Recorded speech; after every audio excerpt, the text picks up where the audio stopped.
तुम्ही राजकारणात ज्यावेळेस आलात तेव्हापासून तुम्ही चर्चेत असता नेहमी.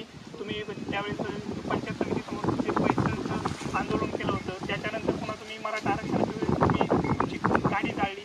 तर लोकांचं असं म्हणणं आहे की हा फक्त एक स्टंटबाजीचा खेळ आहे. त्याविषयी काय सांगा? महाविकास आघाडीकडून काल कल्याण काळे यांचं सुद्धा तिकीट डिक्लेअर झालेलं आहे. त्यासोबत विद्यमान खासदार यांचं तर पहिल्याच यादीमध्ये भाजपानं त्यांचं नाव घोषित केलेलं आहे. तर तुम्हाला अशी भीती नाही वाटली की एवढ्या प्रस्थापित नेत्यांविरुद्ध आपण फॉर्म भरायचा? एक प्रस्थापित यांच्याकडे काय आहे नेमकं, असं काय आहे की भाजप आणि काँग्रेस हे सुद्धा तुम्हाला असा आरोप करताय तुमच्यावर की तुम्ही यांची बी टीम आहे, आणि ते तुमच्यावर आरोप करताय की तुम्ही त्यांची बी टीम आहे? मी तर म्हणेल की भाजपची बी टीम काँग्रेस आहे या ठिकाणी जालना जिल्ह्यामध्ये. नमस्कार. आज आपल्यासोबत एक असा आदर्श सरपंच असणार आहे की ज्या सरपंचाने महाराष्ट्राला सरपंच कसा असावा आणि तरुण माणूस काय काम करू शकतो आणि त्यांनी त्यांच्या गावामध्ये काय काय काम केलेले आहे हे सर्व काही, आणि आता जालना लोकसभा मतदारसंघाचे भावी खासदार जे असणार आहेत त्यांच्याशी आज आपण गप्पा मारणार आहोत.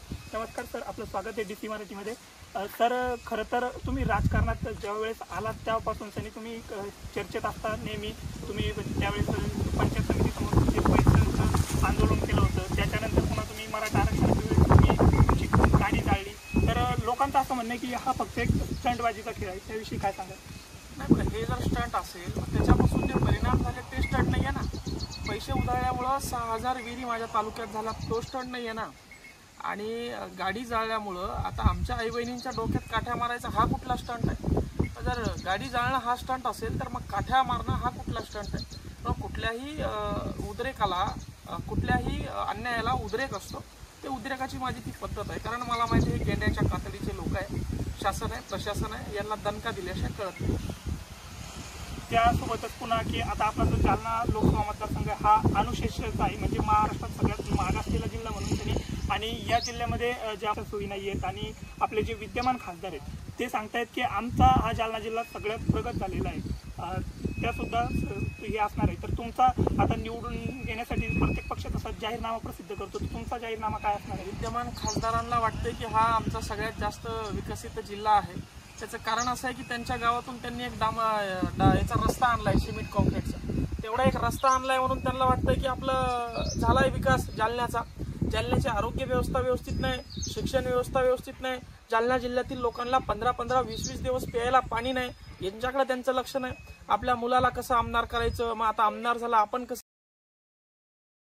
परत खासदार व्हायचं, 25-25 वर्ष, 50-50 वर्ष एकाच व्यक्तीने कसं संस्थेत या ठिकाणी राहायचं, आपल्या पूर्ण परिवाराला कसं या निवडणुकीच्या आमदार, खासदार, मंत्री, संत्री, जिल्हा परिषद सदस्य बनवायचं, हाच त्या विकास आहे. त्यांच्या घराचा विकास म्हणजे जालन्याचा विकास असं त्यांना वाटतं. याच्या विरुद्ध दंड ठोकून एक गरीब शेतकऱ्याचा पोरगा म्हणून समाजाने मला उभं केलंय. समाजाने माझा आवाज बनून, समाजाचा आवाज बनून या ठिकाणी आम्ही उभं राहिलेलो आहे. आणि म्हणून कुठेही समाजाच्या भावनेला तडा न जाऊ देता समाजासाठी आम्ही अखंड अविरतपणे लढत राहणार आहोत.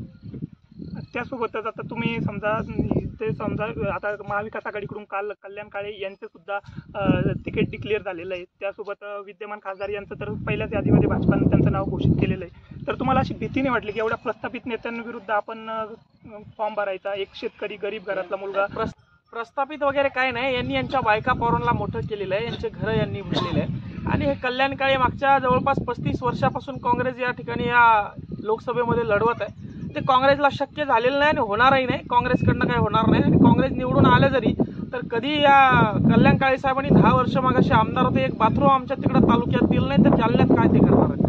तरुणांची ही निवडणूक आहे, गोरगरीब कष्टकरी शेतकऱ्यांची निवडणूक आहे. त्यांनी आता ती हातात घेतली आहे. मला घाबरण्याचं कारण नाही, कारण मी एकटा नाही आहे. समाज आहे, समाजाचा आकांत होऊन मी या ठिकाणी उभं राहिलं, आवाज म्हणून समाजाचा या ठिकाणी उभं राहिलं. त्यासोबतच जे भाजप आणि काँग्रेस हे सुद्धा तुम्हाला असा आरोप करताय तुमच्यावर की तुम्ही यांची बी टीम आहे, आणि ते तुमच्यावर आरोप करताय की तुम्ही त्यांची बी टीम आहे. मी तर म्हणेल की भाजपची बी टीम काँग्रेस आहे या ठिकाणी जालना जिल्ह्यामध्ये, आणि पूर्ण महाराष्ट्राला माहिती आहे. कारण की काय आहे की भाजप दरवेळी रिंगणात उतरते, काँग्रेस दरवेळी रिंगणात उतरते, काँग्रेस पडते आणि भाजप निवडून.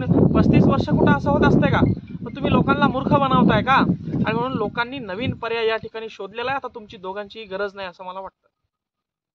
त्यासोबतच आता मराठा आरक्षणामुळं की तुम्हाला समजा जरांगे पाटील पाठिंबा देतील का, ते जाहीर केलेलं आहे का? तेव्हा पाटील हे आमचं दैवत आहे. पाटलांनी सांगितलं की राजकीय क्षेत्रात कुठेही मी हस्तक्षेप करणार नाही, विधानसभेला काय ते मी बघेन.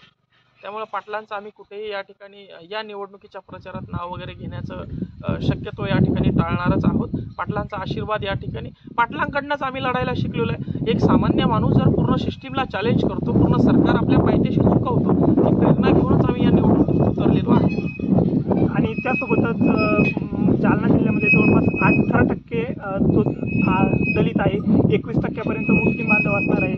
आणि त्यात तुमच्यावर एक असा आणखी आरोप होत आहे की तुम्ही फक्त जे आहे ते मराठ्यांची मतं खाण्यासाठीच उभं राहिलेले आहात. आणि त्यातून त्यांनी कल्याण काळे की तुम्हाला मी जसं म्हणलं की बी टीम आहे, तर यामधून त्यांनी तुम्हाला या बाकी समाजाचं सुद्धा आता तुम्ही बघा, करतायत. मी जातीवादी नाही, जातीवंत आहे. सुरुवातीला वडिलांसाठी लढलो, गावासाठी लढलो, नंतर समाजासाठी लढलो. आता जालना जिल्ह्यातील 18 पगड जाती, गोरगरीब, दीनदलित शेतकऱ्यांसाठी लढण्याचा योग आलेला आहे. नव्हे तर शेतकऱ्यांनी तो आणलाय, पूर्ण 18 पगड समाजाने तो आणलाय. पूर्ण मुस्लिम बांधवांची इच्छा आहे. सर्व 18 पगड जाती, दीनदलित, गोरगरीब समाज, सर्व मुस्लिम बांधव आमच्या सोबत आहे. आणि त्यांनी भेटून ही इच्छा या ठिकाणी आम्हाला व्यक्त केलेली आहे. आणि त्यांच्या भावना संसदेत मांडणार आहेत आम्ही. शेतकऱ्यांचे प्रश्न आहे, दीनदलित, गोरगरीब, 18 पगड जातींचे प्रश्न आहेत, त्यांच्या सुद्धा भावना आहेत. हे कोण कल्याण काळे बोलणार आहे का दानवे बोलणार आहे हे जनतेला माहिती आहे. हे आपल्यासाठी बोलणाऱ्यातले नाही, हे स्वतःचं पोट भरणाऱ्यातले आहे. हे एसीच्या बंगल्यामधून, एसीच्या गाड्यामधून बाहेर येणारे लोक नाही. वेळ प्रसंगी हे मोबाईलचा आपला नंबर सुद्धा स्वीकारत नाही, फोन सुद्धा घेत नाही. हे जनतेच्या लक्षात आलंय. म्हणून जातीचं राजकारण या ठिकाणी आता चालणार नाहीये. सध्या तुम्ही आता प्रचाराच्या दरम्यान जालना जिल्ह्यावर लोकसभा मतदारसंघात फिरताय, तुम्हाला जनतेचा कसा पाठिंबा आणि प्रतिसाद मिळतो? प्रचंड असा प्रतिसाद जनतेचा या ठिकाणी मिळतोय. आणि जनता समोरून म्हणते आता कुठेतरी आम्हाला योद्धा मिळालाय, कुठेतरी आमचा भावनेला आवाज या ठिकाणी मिळालाय. आणि जनता हात जोडून विनंती करते की बाबा आता तुम्ही उभं राहिले, मागं घेऊ नका. कारण मागच्या वेळी आतापर्यंत वराड आम्ही तयार करतो, बाजा तयार करतो आणि नवरदेव पळून जातो. तर यावेळी तसं होता कामा नये, ही तुम्हाला विनंती असं जनता समोरून सांगते. आणि जनताच जर का माझ्या पाठीशी उभा असणार आहे, जनताच जर का मला डोक्यावर घेणार असेल तर जनता ठरवेल. मी फॉर्म टाकणार आहे, आपण फॉर्म भरणार आहोत. धन्यवाद दादा, तुम्ही DC मराठीशी